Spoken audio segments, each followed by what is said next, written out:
The scalding coffee dripped from Destiny Washington's hair onto the concrete floor of Greenwood Women's Correctional Facility's common room. But she didn't move, didn't flinch, didn't give Regina, Ice Queen, Caldwell the satisfaction of seeing pain register on her 19-year-old face. The entire room had gone silent. 43 inmates frozen in place as they watched the newest arrival, a college student wrongfully convicted of crime she tried to prevent, stand perfectly still while the most feared woman in the prison tested her limits. What happened next would become legend in the Georgia correctional system. But to understand how a teenager fresh from Howard University's pre-med program brought a hardened criminal organization to its knees without throwing a single punch, you need to know what Destiny carried in her pocket that morning. Not a weapon, but something far more dangerous to the established order. Destiny had arrived at Greenwood just 72 hours earlier, her hands still soft from studying anatomy textbooks instead of surviving street fights, her mind still processing how being the only witness to a robbery had somehow transformed her from witness to defendant when she couldn't identify the perpetrators the police wanted her to identify. The prosecution had painted her silence as complicity, her scholarship as suspicious income, her excellence as evidence of some hidden criminal intelligence. The jury, seeing a young black woman from Southeast D.C., had chosen a narrative that felt familiar over the truth that seemed impossible, that sometimes innocent people refuse to lie even when truth costs them everything. If you've ever been punished for refusing to bend your principles, if you've ever stood alone against pressure to conform to someone else's version of truth, then you understand why Destiny's story matters. Hit that subscribe button for Acts of Depth, where we share stories of dignity under pressure and the unexpected ways courage manifests when everything seems lost. The common room where Regina had chosen to make her statement was flooded with morning sunlight from windows placed too high to reach, but low enough to remind everyone that freedom existed just beyond the reinforced glass. Regina stood there like she owned not just a room but the light itself. Her crew of 8 women forming a semicircle behind her, each one having earned their position through acts of violence that Destiny could only imagine. At 35, Regina had spent 12 years building her empire within Greenwood's walls, controlling everything from commissary goods to phone time, ruling through a combination of strategic brutality and calculated generosity that kept both guards and inmates in careful balance. "College girl," Regina said, the words dripping with more venom than the coffee had been hot. "You think you're better than us? Walking around here with your nose in books like this is some kind of library instead of cage." She grabbed Destiny's chin, forcing eye contact, searching for fear, submission, anything that would confirm the natural order of things. But Destiny's eyes held something Regina hadn't encountered before. Not defiance exactly, but kind of quiet certainty that seemed to look through the present moment to some future Regina couldn't see. What Regina didn't know was that Destiny carried a letter in her pocket, folded so many times the creases had worn soft, written by her grandmother Elsie Washington the day before she died, 3 weeks before Destiny's arrest. The letter contained no advice about surviving prison, how could it? But instead held something more powerful, a recipe. Not just any recipe, but the secret formula for Elsie's sweet potato pie, the one that had made her famous in her neighborhood, the one she'd guarded for 60 years, and only shared with Destiny because she'd seen something in her granddaughter that transcended their circumstances. This recipe is power, Elsie had written, not because of what it makes, but because of what it represents. Our ability to create sweetness in bitter times, to nourish when others would starve us of joy. Destiny's hand moved to her pocket where the letter rested, not to pull it out, but just to feel its presence, and that small gesture made Regina step back slightly, suspicious of what weapon might be hidden there. "You got something to say, college girl? Some big words you learned in those classes you think make you special?" The crew laughed on cue, but it sounded forced, uncertain, because Destiny's reaction wasn't following the script they all knew by heart. New girl gets tested. New girl either fights back and gets beaten or submits and becomes property. Destiny was doing neither. "I can cook," Destiny said quietly, her voice carrying despite its softness. The words were so unexpected that several inmates actually laughed, thinking it was a joke, some kind of delayed stress response to having hot coffee poured over her head. But Destiny continued. "My grandmother taught me to make sweet potato pie. Real sweet potato pie. Not the kind from a can, but the kind that makes you remember Sunday dinners when family still meant something." She looked directly at Regina. "I'll make one for you if you give me access to the kitchen." The absurdity of the offer hung in the air like a challenge to reality itself. Here was Destiny, coffee still dripping from her braided hair, proposing a culinary transaction to a woman who just assaulted her in front of witnesses. Regina's face cycled through expressions, amusement, confusion, anger, before settling on something like curiosity. "You think I'm going to let you near knives because you can make pie?" She turned to her crew. "You hearing this? College girl thinks this is a cooking show." But something in Destiny's steady gaze made Regina pause before delivering what everyone expected would be the next blow.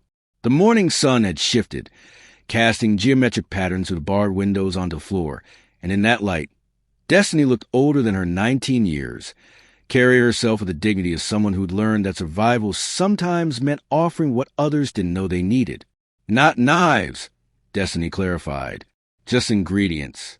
I can make it with a plastic spoon if I have to. My grandmother made pie during the Depression with nothing but sweet potatoes. Honey she bartered for and determination." Tanya, one of Regina's lieutenants, stepped forward. "Ice, this is disrespect. She should be on the floor right now, learning her place." Tanya had been inside for 7 years, had forgotten what real food tasted like, surviving on commissary junk and the bland offerings of the prison kitchen. But when Destiny mentioned sweet potato pie, something flickered in her eyes, a memory perhaps of before, when she'd been someone's daughter, someone's hope.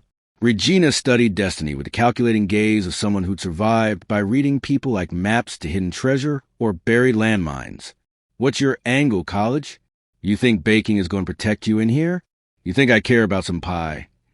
But even as she spoke, Regina's hand moved unconsciously to her stomach, where the prison food sat like concrete, where years of processed nothing had killed her ability to remember what carrot tasted like when it was folded into flour and sugar and transformed by heat into love.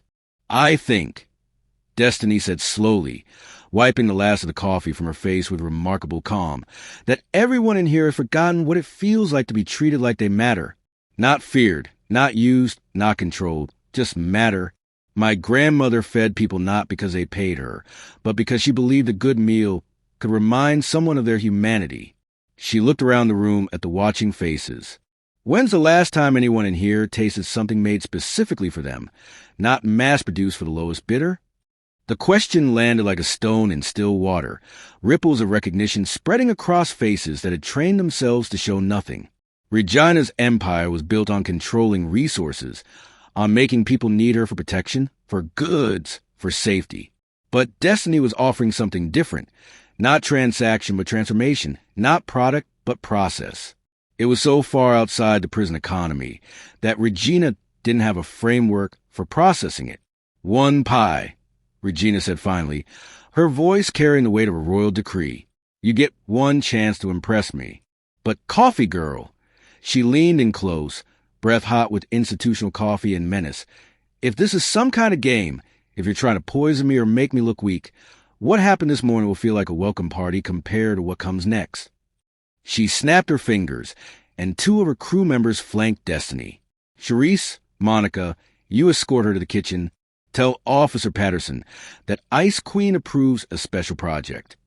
Officer Patterson, a 20-year veteran who'd learned to survive Greenwood by maintaining careful blindness to Regina's operations in exchange for relative peace on her shifts, raised an eyebrow when the group arrived at the kitchen. "Ice wants this one to bake." She looked at Destiny, taking the coffee stains, the calm demeanor, the strange dynamics at play. "What's she making?"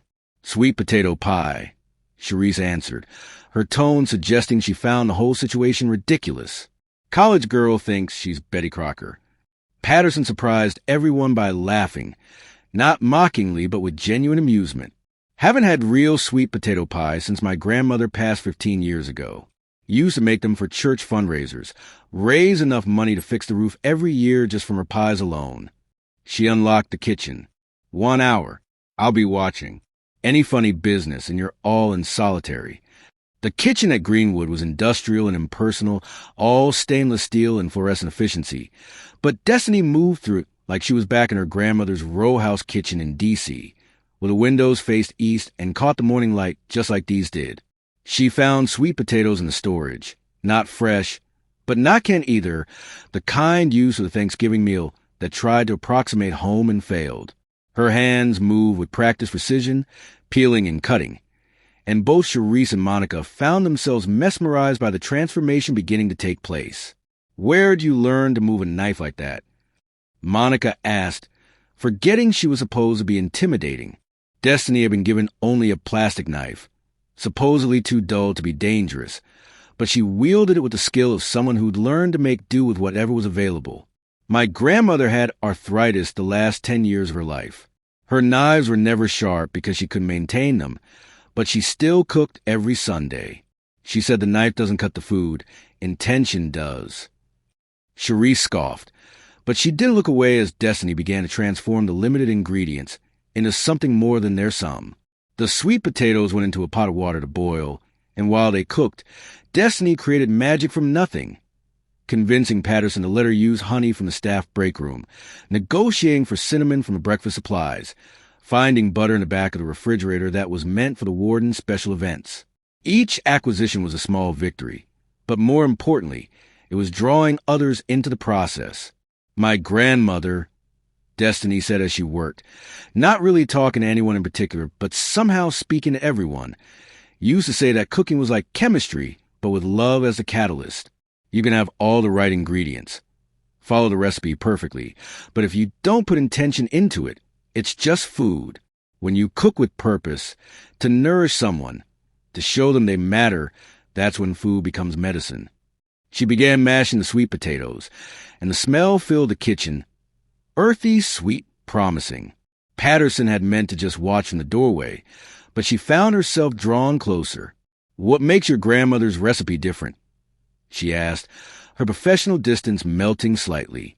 Destiny smiled, the first real smile anyone had seen from her since she'd arrived. She added a tablespoon of maple syrup, not for sweetness but for complexity. And she never measured the cinnamon. She said it should be enough to remind you of autumn, but not so much that it overpowers a potato. But the real secret. She paused, mixing the filling with the focus of a surgeon. The real secret, she continued, was that she made each pie for a specific person. She'd think about them while she cooked, about what they needed, what would heal them. She said intention was an ingredient just as real as flour or sugar. Destiny looked up at Charisse and Monica. This pie is for Regina, but it's also for everyone who forgot what it feels like to be seen as more than their worst moment. Monica's hand went unconsciously to the scar on her neck, a souvenir from a night that had brought her to Greenwood 5 years ago. That's some hippie stuff right there, she said, but her voice lacked conviction. She was watching Destiny's hands fold the filling into the crust she'd managed to create from graham crackers and margarine, improvise with what was available, but somehow making it look intentional, purposeful. The smell began to drift beyond the kitchen. Inmates on kitchen duty for lunch prep started finding excuses to pass by. Guards on their rounds lingered near the doorway. There was something about the aroma that transcended the industrial setting. It smelled like somebody's grandmother's house, like Sunday after church, like a time before mistakes had names and numbers attached to them.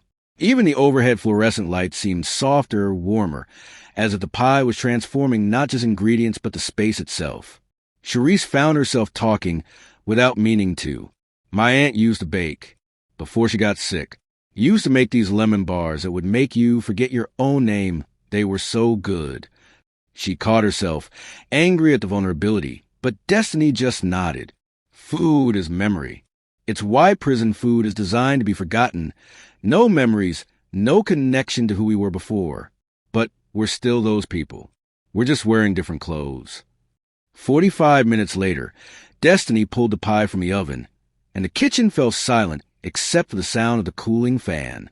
The pie was perfect, golden brown, with edges that promised crispness and a center that had set just right. It looked impossible, like something that couldn't have been created in a prison kitchen with makeshift ingredients and plastic utensils. Patterson actually gasped, and Monica took a photo with a contraband phone everyone knew she had, but no one acknowledged. This wasn't just food, it was alchemy. How? Charisse asked simply, how did you make that from what we have here? Destiny set the pie on the cooling rack. She'd improvise from an oven grate. My grandmother survived the Depression, Jim Crow, the riots in '68, the crack epidemic that took my mother. She learned to make beauty from whatever was available because waiting for perfect conditions meant never creating anything at all. She turned to face them fully. This place wants us to forget we can create. It wants us to believe we can only consume what we're given or take what belongs to others. But we all have the power to transform basic ingredients into something extraordinary. Word had already spread through the prison. The common room was fuller than usual when they returned, Regina holding court in her usual spot, but with an unusual tension in her shoulders. She'd built her reputation on never showing weakness, never admitting need, certainly never allowing someone she'd just humiliated to offer her anything. But the smell preceding the pie's arrival was undermining years of carefully constructed walls. Destiny placed the pie on the table in front of Regina with the same ceremony her grandmother had used when presenting her pies at church functions. Proud but not arrogant, offering but not insisting. The afternoon sun slanted through the windows, making the pie's surface glow like amber. Every eye in the room was fixed on Regina's face as she contemplated this object that had no place in the economy of violence and scarcity she constructed. "You expect me to eat this?" Regina's voice was steady, but her eyes betrayed something else. Hunger not just for food, but for what the pie represented. "How do I know you didn't put something in it?" Destiny picked up the plastic knife she'd been given to serve with, cut a generous slice, and without hesitation, took a bite herself.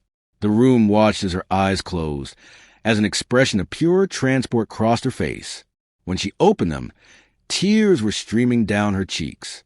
"It tastes exactly like hers," she whispered. "Even here, even with everything different, it tastes like love." The word love in that context, in that place, was like a match struck in a room full of gas. Everyone felt it, the danger and the possibility. Regina reached for the pie, cut her own slice with deliberate slowness, and raised it to her mouth.